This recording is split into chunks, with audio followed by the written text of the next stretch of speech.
Greetings. This is a planetary alignment and earthquake watch for November 29 and 30, 2013. We're looking at an animated view of three strong celestial alignments that are occurring on these days. We're now looking at the November ephemeris. We have some very strong celestial influences towards the end of the month, and I'm expecting a 7 magnitude earthquake may be possible on either one of these days, mainly due to the influence of Venus and Saturn, which are at 12 and 14 degrees respectively. We have some strong influence with Jupiter and also Mercury on these days heliocentrically. We're now going to look at November 29th astrologically with the use of a chart, and first off we'll look at this heliocentrically, where we have a series of oppositions which involve Mercury and Uranus, Jupiter and Pluto, and Venus and Saturn.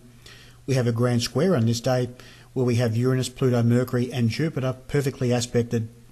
We have a series of trines involving Earth and Mercury, Venus, Pluto and Jupiter and Saturn, and Neptune squares Earth on this day. We're now going to look at this day geocentrically, and this is a very strongly aspected day according to this chart, where we have Venus opposing Jupiter, while Ceres opposes Uranus. The moons involve strongly squaring Venus and Jupiter, while Neptune squares the Sun. Uranus is squaring Pluto. Jupiter is involved as well, trining Mercury and Saturn, while Mars trines Venus and Uranus trines the Sun. Very strongly aspected day geocentrically, and this is a very strong date celestially as well. I'm now going to plot a map of region on the Earth that I feel may receive this significant earthquake based on lunar modulation and a very strong planetary symmetry. And the main area for concern is the Japan region, specifically near the south coast of Western Honshu, Japan, will be the main area of focus, as it has been affected by the near Venus-Saturn oppositions in the past. We are now looking back to some very important celestial aspects involving the Venus-Saturn opposition, where earlier this year, on the 13th of April, a very strong 5.8 magnitude earthquake was reported near the Kobe, Japan region, which injured 23 people. Now, not only was this earthquake shallow, but it also had some very strong similarities to the devastating Kobe earthquake back in 1995, where over 6,000 people lost their lives and left over 200,000 homeless. We're now going to have a close look at the 1995 Kobe earthquake. This is also known as the Great Hoshino earthquake. Now, we're also going to have a look at the celestial influences that occurred on this particular day. We have the Venus opposition of Saturn almost taking effect. At the same time, we have the Earth-Sun-Uranus alignment, and we see that Venus is moving through the translation of Jupiter and the Earth. I found a total of 6 earthquakes, all registering over 4.5 magnitude within a 50-kilometre radius of the Kobe region. 3 of these earthquakes were over 5.6 magnitude. 2 of them we've already spoken about, and the third was a 5.6 magnitude registered on the 5th of January 1985. And this also had an extra alignment of Mercury, Sun and Mars.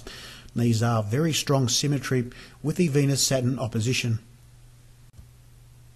We're now using solar system scope and having an animated view of 3 significant alignments that are occurring during this watch, November 29 and 30. Not only do we have the influence of the Venus-Saturn opposition, but you also have Venus involved in another alignment between Earth and Jupiter. We also have Mercury involved with Sun and Uranus. This is a very strong 3-way alignment, and I do feel there is a strong potential for a 6.5 to 7 magnitude earthquake during this watch. As mentioned, my main area for concern is for the Japan region for this watch. This is mainly due to the alignment of Saturn, Venus and Sun, which has hypersymmetry, and also coinciding with the Jupiter, Earth and Venus alignment. Now, this is a dual alignment of Venus, and this is a concern for a very powerful and shallow earthquake for the region. Now, this has also produced a strong earthquake earlier on in the year, and I do feel that there is a strong risk for another event, perhaps even stronger than the 6.3 registered in April. I'm now going to briefly talk about Comet Ison and its new approach to the Sun, or Perihelion, November 28 and 29, which coincides perfectly with this planetary alignment and earthquake watch. Those interested in this line of research should consider that the appearance of comets themselves are a visual representation of extreme points in orbit, harmonic resonance and planetary geometry, which also influences the Sun's appearance and changes that are taking place within our solar system. In the case of Comet Ison, the spatial geometry with the Earth and Venus are in perfect symmetry with respect to the Sun. Now, there's a great deal of disinformation regarding Comet Ison, Many have suggested Comet Ison is breaking up and will plough into the Sun, and this will somehow cause 3 days of darkness or cataclysmic events here on the Earth with strong and powerful earthquakes, even worldwide tsunamis, which is complete utter nonsense. Comet Ison, if it survives its trip around the Sun, will be nowhere near the Earth. Its nearest point could possibly be 40 million miles away, and somehow the disinformation machine just can't help themselves. There is a cosmic event taking place, and that is regarding the planetary alignments that have been mentioned, and not Comet Ison. Further analysis and research indicates a possible shake for the Australian region from November 28 through to December 3. This is due to a series of harmonics with celestial alignments, and also the motion and peaks in orbital orientation.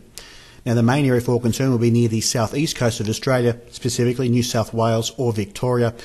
And I do feel that the Canberra region may be at risk for this event, and it could be to around 5 magnitude, which will be significant as Australia is not accustomed to having these earthquakes, especially in the regions that I've targeted.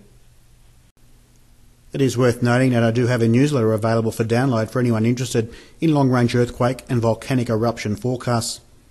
The newsletter itself is a comprehensive look of the important astronomical, celestial and lunar influences, as well as utilising precise ephemeris data and orbital harmonics. Each PDF file is jam-packed with research and analysis, and I do have the November edition available free for download. The charts used in this video are provided by two fine astrologers. Their contact information and links will be provided in the description box. And for more information, please visit solarwatcher.net, where there will be more content for members and subscribers. Annotations and results of this watch will be added at the end of this video. Thanks for watching.